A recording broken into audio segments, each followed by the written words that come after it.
Namaste and welcome to my channel, my TikTok channel, my YouTube channel, wherever you view this. This angel card is a 3-card angel card reading with guidance from the angels, as well as using my clairvoyance, whatever channeling mediumship I got from the angels. For codename Latte,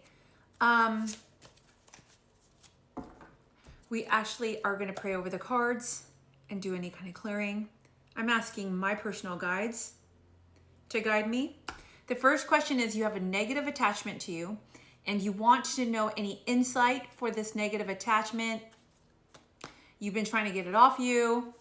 I did see some visions, but I'm going to go ahead and ask the angels again because I actually was going to do this video a little while ago. Something seems really off about my reading. So I started all over again. So we're going to redo it. I think it's nice and clean energy right now, which was really strange because I've never had that happen. There we go. There's a card. And interesting. I'm going to put my glasses on real quick. I had gotten water before for you, and I was going to do the reading. Missing an opportunity, discontentment, or boredom. Open your eyes to the possibility. 4 of Waters.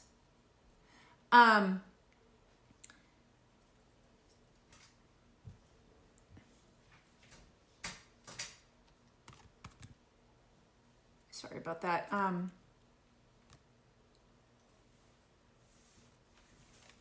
I feel like this negative energy is actually stopping you from your income. Also too, because it's messing with your visions. Because I know you are a psychic. I know you do have visions. I know that you do feel things. It is messing things up. So this is what it's saying to me right now. That is the message that's coming through. You can let me know if that makes sense. But I feel like that is kind of messing with your visions right now. I'm going to message you privately and we're going to try to remove that thing off of you. I'll help you out. I'll just send some information towards your way so that you can do your own clearing for that. It should be fairly easy. I don't feel like this is a release. I know it's messing with you and stuff, and mainly it's because you haven't done what you needed to do to take it off. But, or maybe you have tried to take it off, but has been a little unsuccessful in doing it. But I think we can get it off. I do feel like we can get this off. So I'll help you with that. So let's just go from there. So the second question is, you're moving to Mexico for a better, more easier life, more affordable life. And you want to see if there's any pitfalls that you can avoid. What kind of messages are we going to get from there? I'm going to focus on you. I'm going to focus on Mexico. And I'm going to focus on the angels. Let's see. Get this. Pull the cards for me. There we go. It's the first card. Let's take that. We have the 8 of Air, an illusionary of being trapped, lack of self-confidence, afraid to take action. We're nailing this one here. This makes sense. 8 of Air. Now, what the angels are saying is that you don't really need to leave any place. You just truly, truly believe that if you move somewhere else, things will be better. And really, wherever you are, you can make things better. And I know that is a hard concept for you to realize, but you could. And I'm feeling that it will be better because you believe it's going to be better. It's going to be better. So if you go to Mexico, I actually feel and see that when you go to Mexico, you're going to actually have an awakening, And now I know you're already spiritually awakened, but I feel like you're going to have like this, I don't know how to describe it. It's going to be like having an awakening of your gifts all over again, like and it's going to be a learning experience. It's going to be good. The angels are saying you don't really do it. You could do it anywhere, but it's going to happen when you go there. And so I'm letting you know from my clairvoyance that this is a good trip for you. If you decide to go into that direction, it will be a positive experience. And I don't really see that many pitfalls other than trying to balance your energy around others. That's one thing that I do see happening. Let's go for the third question, which is you were trying to access the Akashic and you were having problems. Oh, there we go. It flipped right out. That one, but also I'm hearing pull one more. There's 2 cards that need to be pulled for this. Now we're thinking about you.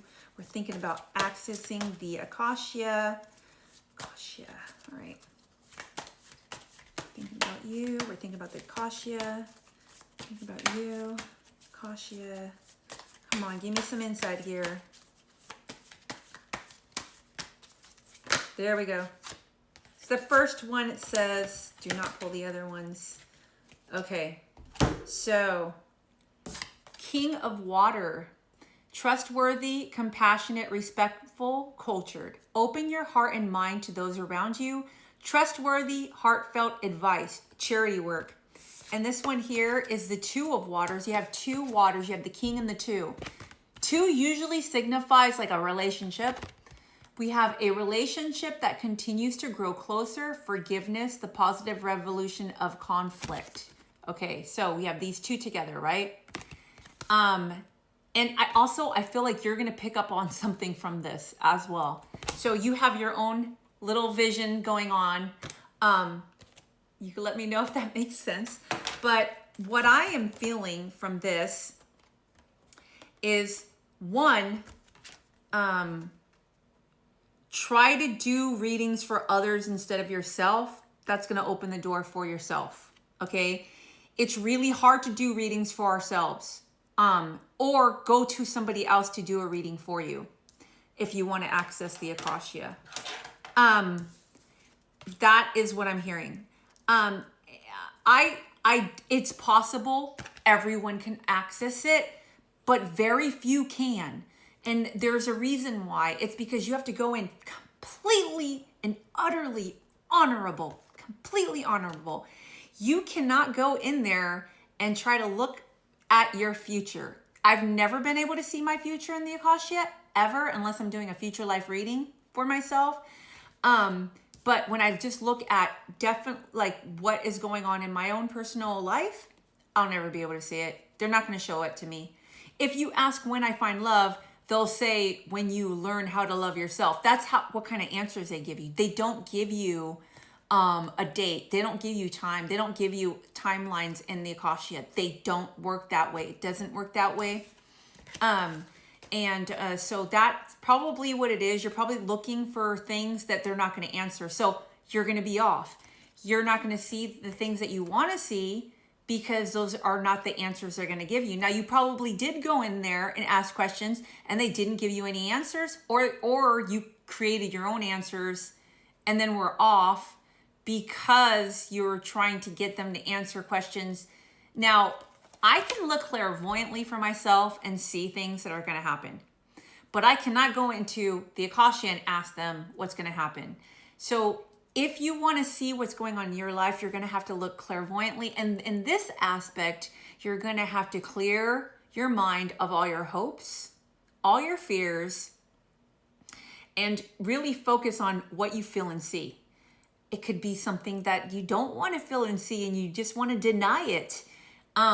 And that's why it's hard for some psychics to see for themselves, because we want to deny what we're feeling and seeing. We don't want that to be the truth.